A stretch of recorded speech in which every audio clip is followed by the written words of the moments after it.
So I've seen many people do videos inside of their cars, and I never quite understood why. It seems to be almost like every third or so video that I see is someone's talking to their camera in their car. And I thought, why do people do that? And then here I am doing the same exact thing. And it's a bit of a practicality because I'm doing laundry. So I thought, well, why not do that? So maybe a bunch of people are doing their laundry. I don't know. So here I am.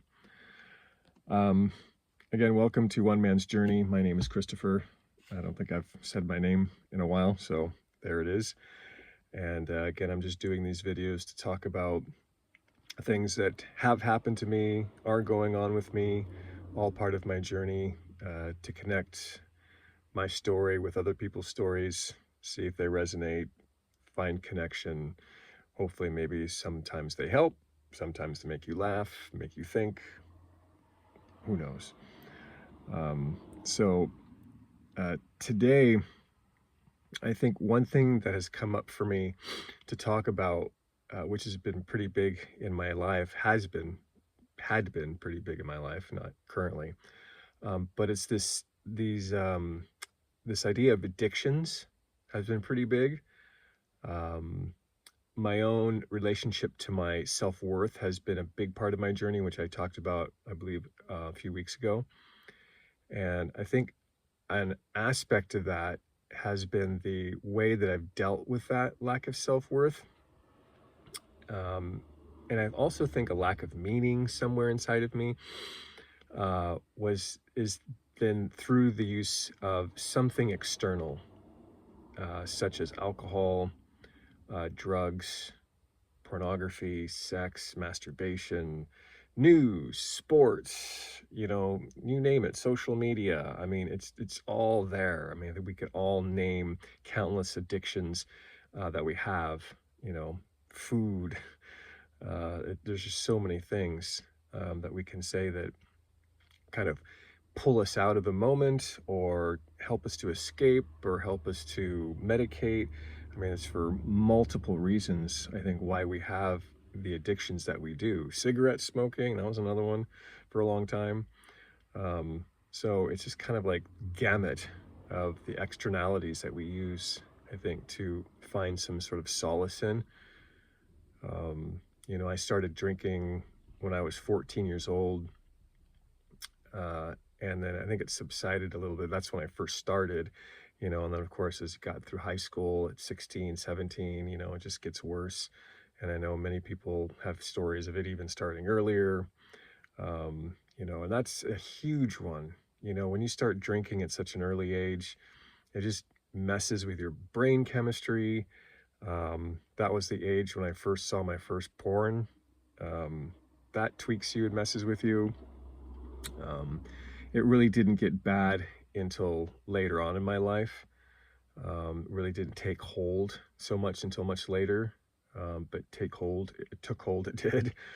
Um, and, so it just kind of snowballs from there, and then later on, it just becomes the experimentation with drugs in college.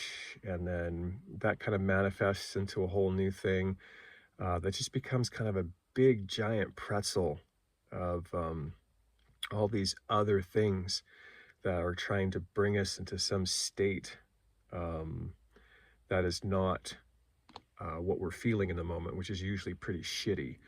And so it's just an ongoing relationship with these external sources of need and validation and medication and whatever. I mean, I don't know if I can go on and on about the reasons for it all. Everyone has their different reasons for their addictions.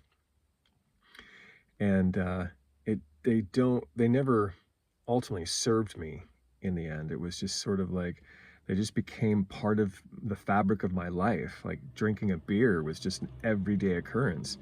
And while I didn't get drunk every day, I certainly probably had a decent buzz on a daily basis. Maybe once in a while I, wouldn't do it, try to get some exercise, try to live a little bit healthier. But there's always a light beer or something like that was in the forecast during the day, even if I was trying to in that exercise mode.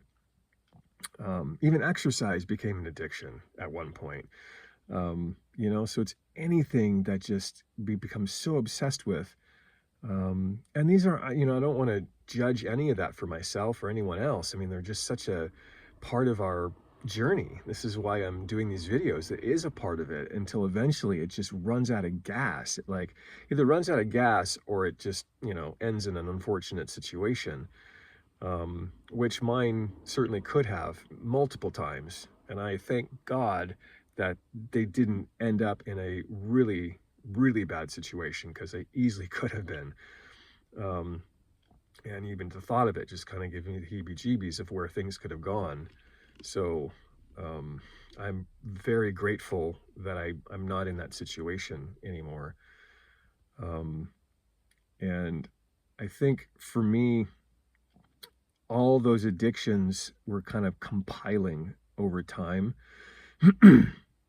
And eventually just got to the point where I think I was just going to go insane if I didn't deal with those addictions. And I think even addiction, even as I was talking about maybe not last week, but a couple of weeks ago, about this addiction to suffering. And I think that's a bigger part of it. It's like when you're addicted to suffering, well, it's like carte blanche. Anything and everything that could make you feel like crap, is just sort of fair game.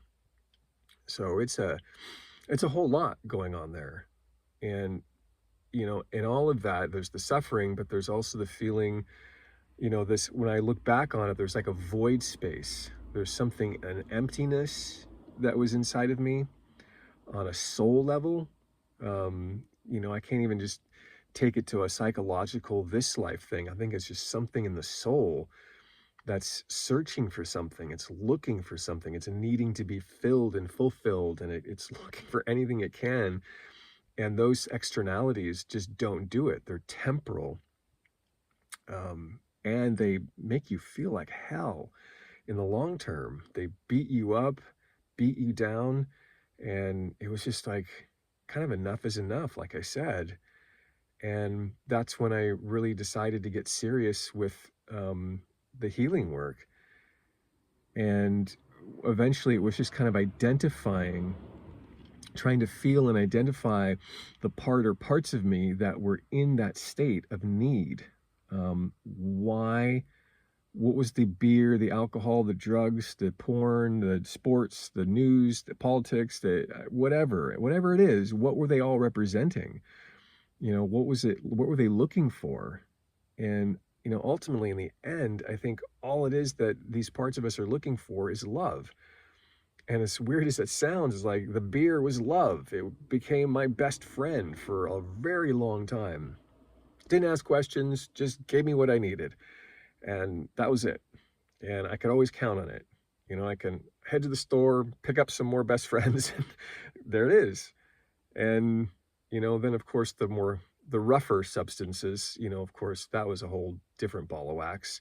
Then you start going down that rabbit hole, and then you start feeling that deeper unworth and need and void. And so things get really dark fast sometimes. And I think there just comes a point where you just run out of gas. And again, either two directions. Either you find your way out, or it just goes even darker. And I don't think my soul wanted to go darker, as dark as it was getting. And finally, I tried to right myself through the healing work. And by really connecting with the parts of me that really needed something other than those externalities. And it was really like a dedicated search for God, search for meaning, search for self-worth and self-validation, self-love. Like, where could I get that from self to self, from myself to the divine? And rather than trying to find it outside of me, not looking at it from a person or a substance or anything else, just from me to me and me to God. And that was kind of the thing that really, I think, took me out of it. And it took some time. It's not that, my desire for alcohol, has been there. And during the process, I still fell, and I had something to drink, and just tried to be as self-loving as I could, and just wonder, okay, why? And didn't beat myself up for it. And eventually the drugs kind of cut out. Those were just killing me. those are just I couldn't do it anymore. And so then it was kind of like just sort of a stair step down of letting go of things and letting go of the things that were really killing me. But mostly was killing me was like my addiction to the suffering. And so really getting a hold of that. And then as that progressed and started to have more care for myself, all those things started to lose their luster. And if I did them, like maybe have a beer or a glass of wine or something, um, you know, it would just feel like, it didn't do the same thing anymore because I had my my attention was on something else. What I was getting goodness from was no longer a substance. It was etheric, and it was spiritual, and it was something else. And I had people there that were supporting me and were also not doing those things. So I couldn't just I wasn't around people that were doing those things. That's another thing. You know, I was around people that were in that same state, to either a worse degree or less degree or whatever it was, but they still had it. And so I was just trying to getting away from that. That felt important to me. Um, and so it was really taking that space for yourself to really go into the need, to go into the hurt and the pain, and the disconnection and the separation. That ultimately I think is the root of it. The separation uh, wound is a deep one, and I think we all deal with that in a different way. And over time, it's just become less and less of a need, and now it's just not there anymore. I just don't have it. It's not like I've marked down the days of how many days I didn't drink or didn't do this or didn't do that. It just became a slow, again, stair step out of the whole need for it, to the point where just doesn't arise in me anymore. So yeah, and I think, as a man, for me personally, one of the hardest ones to let go, to be honest, and, even it's kind of hard to admit, but it's even just the masturbation. That's a huge one for men. And I know that I've seen a lot of videos of men talking about this right now. I don't know if it's just ongoing, if it's just sort of a trend or what, but, that's a big one too. And I think that it's just like, your self-made drug right there. It's all part of the system and you get to have it whenever you want. And that's another thing to recognize. You think that, oh, this is healthy, you know, and there's nothing quote unquote wrong with anything. It's just how we relate to it.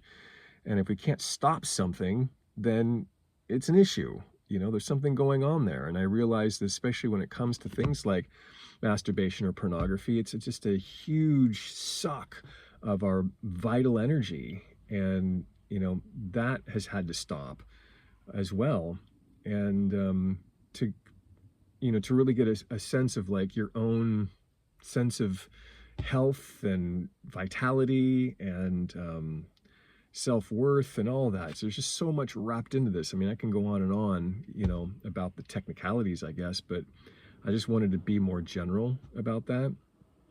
And just to kind of talk to my story, my relationship to things that I've been addicted to.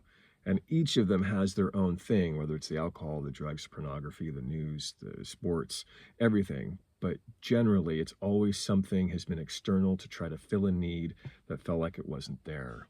And I think that biggest need was the need for self-care, self-love, connection to God, to the divine, and just be in goodness no matter what it is, right? The money is a big one. I've had a lot of money. I've had some. I had a career and I gave that up, and I have very little money now. But I don't also have this addictive need to go hunting for it. I do want to increase my income. I am working at that, but it's not an obsessive compulsive kind of thing.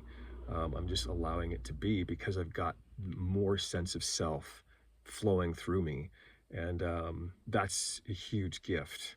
And so I highly recommend for any person out there who's struggling with addictions, whatever those are, video games, that's another one that just came up. Yeah, I mean, that could be a big one too. Any kind of external source of need, that's really feeling like it's just preventing you from feeling good about yourself or feeling healthy or vital. I really recommend, seeing if you can just find someone to help you work through some of that stuff and take some space to find out what it is you feel like you're truly missing. And it's hard. It's not easy. It's really challenging. But, there are people out there that can support you, and find the people that can support you and be with you in that. And you will get to another side. I promise you. It just takes time, and it takes dedication and desire for that other side. So, I'm sure I'll talk about this again and be more specific, maybe if anyone wants me to be more specific about a particular thing, but I just wanted to cover that today because it's been such a huge part of my journey, and I know it's a part of lots of people's journeys, whether you're a man or a woman. So I hope that this gives you some encouragement and some hope that there is another side to that for those of you that are going through it. Um, and that, yeah, my love to you during this process. And with everything going on in the world, it's even more challenging to deal with, especially with craziness that's happening. So I hope that you're able to find a safe and quiet space with support to help you go through that process. So sending you lots of love, and thanks again for checking this out.